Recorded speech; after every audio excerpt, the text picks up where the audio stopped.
Gate పోలీసులను పెట్టి దాదాపు 200 పోలీసులు ఎన్ఎస్ గేట్ దగ్గర కానీ మరో టోల్ ప్లాజా దగ్గర కానీ మరియు గుత్తి టోల్ ప్లాజా దగ్గర కానీ 200 మంది పోలీసులను పెట్టి మా మూమెంట్స్ని కన్ఫైన్ చేసేటువంటి ప్రయత్నాలు చేస్తున్నారు తప్ప మీరు ఆ బాధిత కుటుంబాలకు న్యాయం చేసేదానికి ఎందుకు ప్రయత్నం చేయడం లే.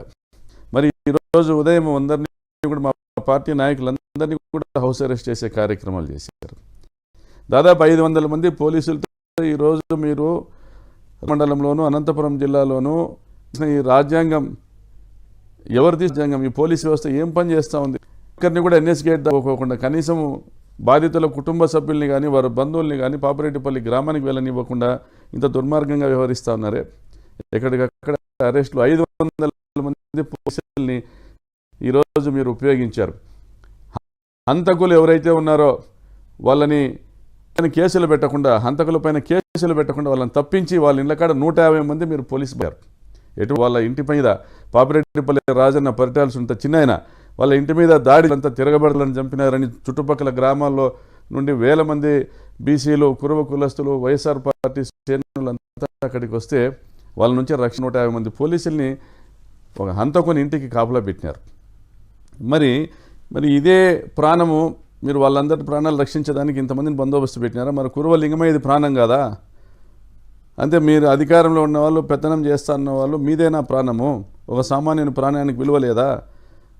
ఈ రాష్ట్రంలో సామాన్యుడు తనకు నచ్చిన పార్టీ వైపు తను ఉండడానికి కూడా అర్హత లేదా? ఆ హక్కు లేదా? ఈ రాజ్యాంగం కల్పించలేదా?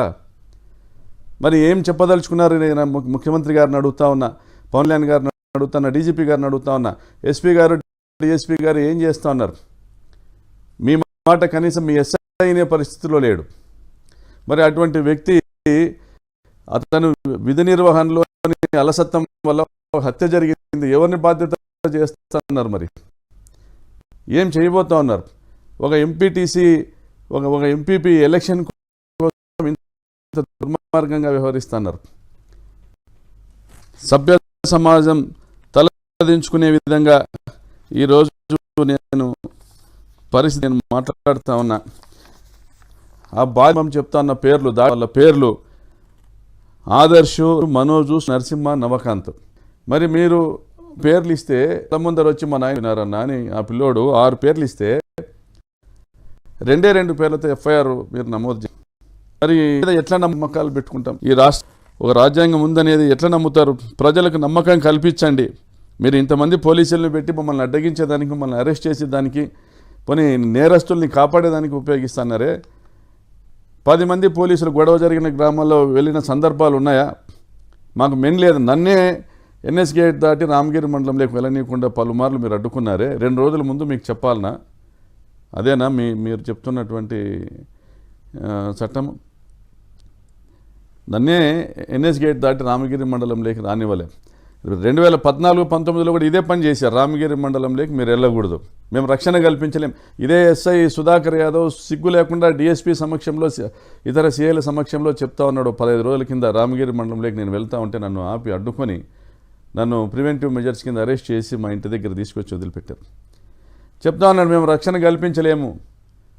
అయ్యా, మీ దగ్గర అందరి దగ్గర తుపాకులు ఉన్నాయి, మాకు గన్మెన్లు ఉన్నారు, మరి ఇంతమంది ఉన్నారు, మీరు ఇంతమంది అధికారులు పోయి 10 నిమిషాలు దేవుని గుడిలో గుడి ఓపెనింగ్ ఉందో టెంకాయ కొట్టుకొని వద్దాము అంటే కూడా మాతో కాదు, ఈ తుపాకులతో అక్కడ ఏమి చేయలేమంటే మరి ఏం మరఫిరంగులు ఉన్నాయా, లేకపోతే వాళ్ళ దగ్గర ఏం ఆయుధాలు ఉన్నాయి, ఏం జరుగుతుంది రామగిరి మండలంలో? మీరే ఎస్హెచ్ఓ, రక్షణ కల్పించాల్సిన బాధ్యత మీదే. మీరే ఇలా అంటే ఎలా?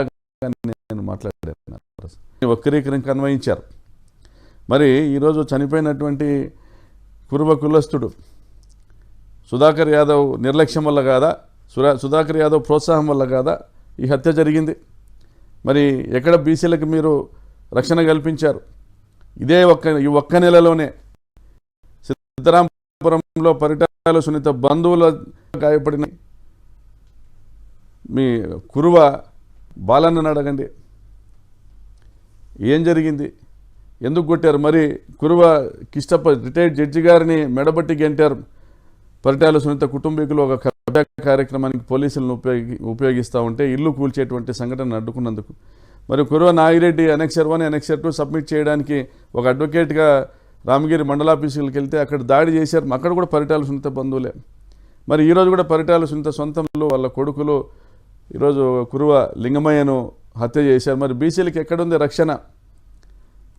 చంద్రబాబు నాయుడు గారు ఈ రాష్ట్రంలో మీరు మీ రెడ్ బుక్ రాజ్యాంగాన్ని అమలు చేసేటువంటి కార్యక్రమాన్ని మీరు కొనసాగిస్తూ వస్తే రాబోయే కాలంలో ఈ బాధిత పీడిత వర్గాలే మీ పార్టీని నామరూపాలు లేకుండా నాశనం చేసేటువంటి కార్యక్రమం కూడా జరుగుతుంది. ఇప్పటికైనా మీరు బుద్ధి తెచ్చుకోండి, ఇప్పటికైనా మీరు కళ్ళు తెరవండి, డీజీపీ గారు కళ్ళు తెరవండి. అట్లీస్ట్ మీరు ఈ రోజైనా కూడా మీరు ఒక సగటు మానవునిగా, ఒక సగటు ఈ దేశ పౌరునిగా అడుగుతా ఉన్నా, ఇప్పటికైనా కూడా మీరు ప్రజలకు రాజ్యాంగం పైన నమ్మకాన్ని కలిగించండి, పోలీస్ వ్యవస్థ పైన నమ్మకాన్ని కలిగించండి. మరి ఏ రాజ్యాంగంలో ఉంది ఈ దేశ పౌరుణ్ణి ఒక గ్రామం నుంచి ఇంకో గ్రామానికి వెళ్ళనివ్వకుండా అడ్డుకునేటువంటి పరిస్థితి? కాబట్టి తగిన చర్యలు తీసుకోండి, న్యాయం చేయండి. మేము చేశాం, మా బాధ్యతను, మా డ్యూటీస్ని మేము డెలివర్ చేశామని మీరు అనిపించుకొని ఇంకా కాకి పైన ఎంతో కొంత ఉన్న గౌరవాన్ని